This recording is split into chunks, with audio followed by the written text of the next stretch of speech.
When I was around like 16 weeks pregnant, they told me that I was already having issues with my cervix dilating. So they wanted me to like be really careful and stay on bed rest at home. I went back for another appointment around 23 weeks, the day before Thanksgiving, and they were like, we want you to go to the hospital right now, because I had dilated even further and was effacing, and they were worried that I would like go into labor right then and there. The idea was that I would stay there until Jack was born, and that was in November, obviously, and he wasn't due until the following March. And since I was only 23 weeks, we hadn't even reached the date of viability yet, and so the chances of survival without complications are super, super extreme. For my stay, it was just very, very lonely. I had a really, really awesome support system, and it was overwhelming to me how many people that I did have in my life that loved and cared about me. My husband, Christopher, there's no way I could have done it without him. Just from the moment we got the news, he was there multiple times a week when I was there, while he was in school, while he was working, during the holidays. He was born at 28 weeks, and he was 2 pounds, 10 ounces.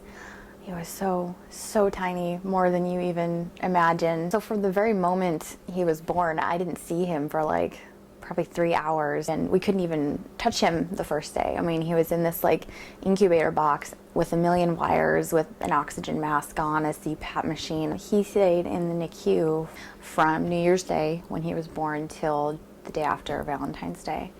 Well, leaving your baby, obviously, no one expects to have a baby and then not take them home. And everyone would tell me like, oh, enjoy this time where like the nurses are doing your job, which was not what I wanted. I was like, I want to take care of my baby.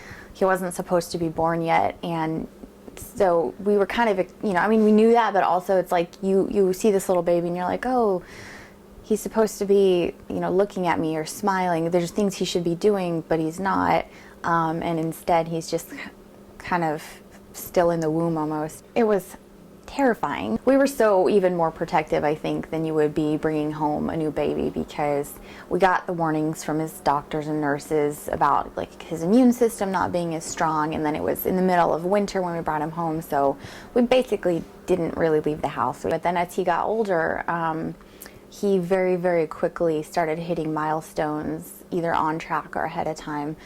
So we were actually really just amazed by everything he did. He was walking at like 12 months, even though he was really like 9 months. I don't notice any signs of his prematurity, especially anymore. I don't know how typical our case was, because we were told so many times by doctors like that he's a miracle.